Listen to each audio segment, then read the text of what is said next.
So when we let in millions of people that come from societies with 98% endemic Jew hatred, do we expect that now the host societies will have an increase in Jew hatred, no change in Jew hatred, or a decrease in Jew hatred? It turns out that in Sweden, massive increase in Jew hatred, and in Italy, massive, and in Spain, massive, and in England, massive, and in France, massive, and in Canada, massive, and in the US, it's becoming massive. Is there a way that we can find the mystery that led to this? I'm not smart enough. I can't put it together. There have been 48,000 plus terror attacks, Islamic terror attacks, since 9/11 alone in nearly 70 countries. I explained the following logic that regrettably not only Muslims espouse, but all of the, to use a French word, les bien-pensants, the good thinkers, the politically correct thinkers, the suicidally empathetic thinkers will engage in, which is whenever any act is committed by individuals in the name of Islam, it can't be due to Islam because Islam is beautiful. Whenever a good act is committed by a Muslim without invoking his religion, he jumped into a river to save a drowning puppy, that must be due to Islam because Islam is good.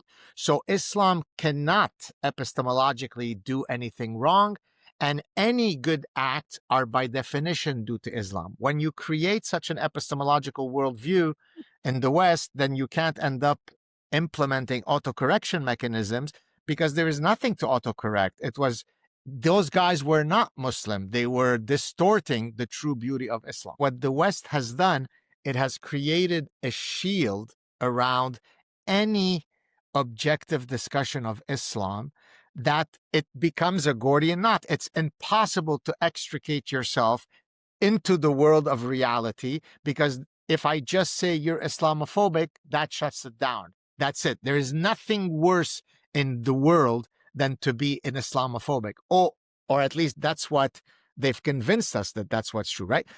To be a pedophile is better than to be a Islamophobe.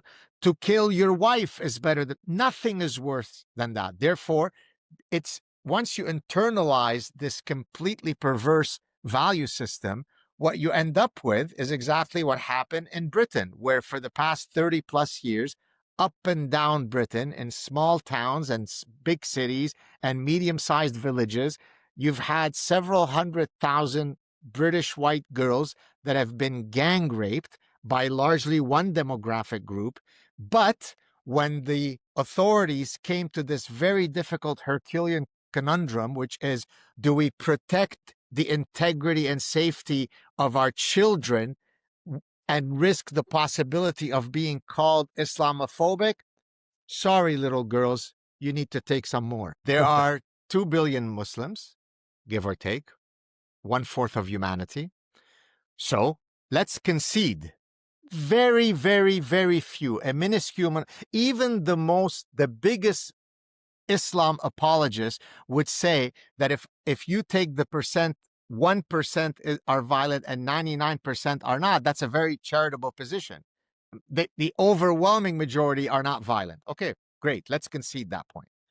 That leaves about 20 million Muslims that are very violent. Now, 20 million is 5 million more than the number of Jews on earth. So that seems pretty bad, right? But that's only capturing the ones who say, I will be the Bondi Beach guy who will shoot those rat Jews. But there's still 99% to take into account. What percentage knows of the attacks but does nothing? Do they count as part of the 1%? But they're not. They're never going to be the ones to shoot. What about the ones who went to the mosque where the 1% went to, where they heard the exact same invocations, the exact same Quranic verses, the exact same verses in the hadith that say that the end of earth will only come when the tree says there's a Jew hiding behind me and we will kill all the Jews? Are they guilty at all or not at all? What about the ones who don't want to do any of that, but are certainly willing to turn a blind eye. They'll never stand up and say, I don't want to be a part of this. So therefore, once you start creating the concentric circles of culpability, that number grows very much bigger than the 1%. So what's the number that makes it okay? Now, to answer that, you have to then turn to this other thing called the prefrontal cortex that human brains have evolved, which is when we're taking actions, we calculate the cost and benefits of an action. Or, as Thomas Sowell famously said, and I've said it independently a million times, life is about a series of trade-offs. If we do this, what do we trade off? So, if you wish to have greater diversity in your societies by letting in millions and millions of people who don't share your foundational values, what do you get in return for that? And what you get in return, is it well worth the risk? If yes, then double down and bring in more. If no, maybe revisit your immigration policies. So let's suppose I ask you, now your name is not going to be Daniel, Ahmad. Let's see if you can game it. Ahmad, do you believe in American liberties? What are you going to say, Ahmad? Of course. Ahmad, do you believe that Jews are good people that deserve to live freely? Oh, yes, for sure. Hey, Ahmad, do you think that gays should be thrown off rooftops? Never. Let me welcome. I just put your immigration papers. I put you through a very, very rigorous vetting process. And it really looks like you're the kind of immigrant we want here. We vetted you, right? So don't listen to, phobic Professor Dr. Gad Saad. He's phobic. I just asked you the vetting questions, and just like they vetted very, very clearly the 80,000 Afghan interpreters that came in under Biden, they're all vetted, right, through a very rigorous system. And it must have been that he went mentally ill when he decided to kill people while invoking Quranic texts. There must have been something that radicalized him, right? So to answer your question, no, there is no vetting. It's a game of statistics. Look, there are many different surveys that have been done, but I'll cite one. And by the way, those surveys tend to be more woke. They're not ultra conservative organizations. They're global organizations. So the Pew survey group that does many of these big global surveys, I think it was in 2010, they asked people from a wide range of Islamic societies, what are your views on Jews? Yes? Now, if you were to get, remember earlier we were doing 1% are violent, 99% are not. Okay? Those are, they seem like charitable numbers. If you found out in those surveys that 10% of the representative random sample of people from all of those societies harbor really nasty view of the Jews, 10%, you'd say that's disastrous, that's dangerous. Do you want to know what the numbers are? Try about 98%. Okay. Now, depending on the country, in some countries, they're very tolerant. It's only 96. In other countries, they're really, really mean. It's 99. But for example, my beautiful country of Lebanon, that was the Paris of the Middle East, it's around 98. Okay. I don't remember the exact numbers, but I can send them to you and you could post them in the description. Okay. Now, let's see if we can connect the dots. If I let in millions of people from societies where a wide range of data suggests that an astounding preponderance, not 50%, not 10%, 97%, are harboring really problematic views of Jews. Do you think when those people come in, let's see if we can solve this conundrum. Every single day when I go on a diet, three things can happen to my weight that day. There's only three possibilities. My weight could go up, my weight can stay the same, or my weight can go down, right? There is no other option. True? Okay. So when we let in millions of people that come from societies with 98% endemic Jew hatred, Do we expect that now the host societies will have an increase in Jew hatred, no change in Jew hatred, or a decrease in Jew hatred? Well, it turns out, very paradoxically, all of the bright thinkers in the West haven't been able to connect those dots. It turns out that in Sweden, massive increase in Jew hatred, and in Italy, massive, and in Spain, massive, and in England, massive, and in France, massive, and in Canada, massive, and in the US, it's becoming massive. Is there a way that we can find the mystery that led to this? I'm not smart enough. I can't put it together. First of all, you put an ism in front of the word, and then the word becomes innocent. So Islam is gorgeous, is beautiful. Islamism is mean, but that's not enough. Radical Islamism is really much worse than Islamism. Extremist radical Islamism, now those are the bad guys. Jihadi extremist radical Islamism, that's really the bad guys. Okay, so by putting many qualifiers before Islam and adding the magical beauty of the ism suffix after it, that makes it more palpable to the very kind Western mind, which is you never judge another person's religion. Hey, bigot, don't you realize that the United States was founded on freedom of religion? This is why it's really important to not judge another person's religion. Okay, that has as much cognitive acuity as the following statement. You ready? Badminton is a sport and it starts with the letter B. Boxing is a sport that also starts with the letter B. Therefore, since they're both sports and they both start with the letter B, they're equally likely to cause brain damage. And the way I know this is because they're both called sports and they both start with the letter B. So for me to say that boxing might have a greater proclivity of resulting in brain damage because you're pounded on the head feels like it's a bit of boxing phobia.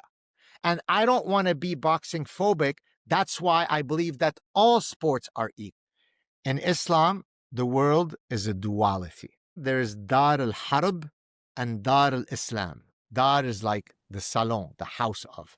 Okay, there's the house of war. Harb in Arabic is war. There's the house of war and house of Islam. Any country that's under the dominion of Islam is under the house of Islam. It's good. Any country that's not under the dominion of Islam is literally, canonically, under the house of war, right? And we know what happens with war. Remember the river with the two sides of the tribes? Okay. Now, but it's actually more than that.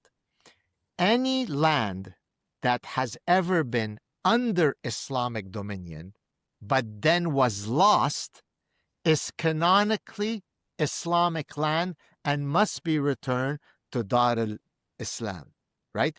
And why? What are examples of that? Inshallah, we shall reconquer Al-Andalusia. Al-Andalusia is today in Spain. Spain, that's a Catholic country, isn't it? So why are those guys, I can look at a million articles and clips where they're saying Al-Andalusia is ours, because there was a time where Islam ruled Al-Andalusia. And therefore, once it is under our dominion, it's an affront to God, to Allah, that it is now no longer under Islamic rule. Now, this land called Israel, while ancestrally, if we go back to the original provenance, we can point to the Jews. But then there were many periods where it switched hands to many different groups. And at one point, it was under the dominion of Dar al-Islam. So now I can't accept that there is a thing called the Jewish entity here, right? Now, you don't have to listen to what I say, right?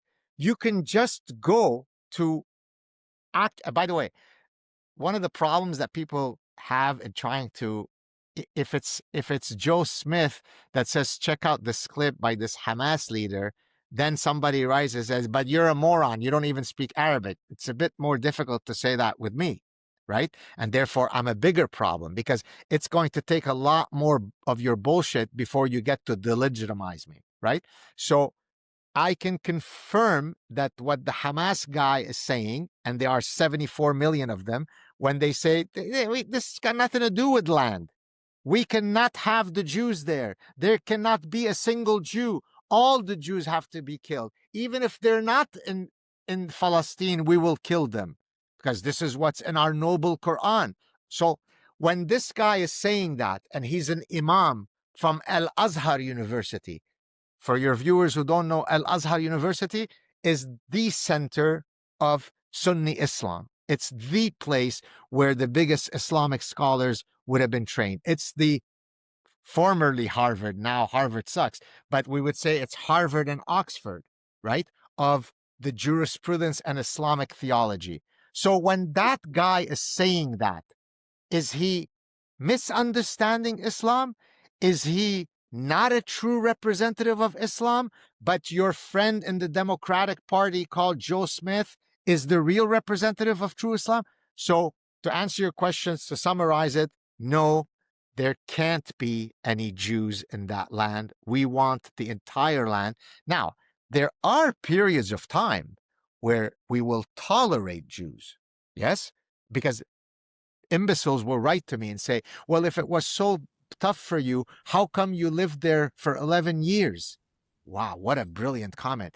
I mean, if the guy died of a heart attack, how come all the previous days before the heart attack, he hadn't died of a heart attack, right? I mean, how could you say you're going to die of cancer today when 10 years ago you hadn't died from cancer?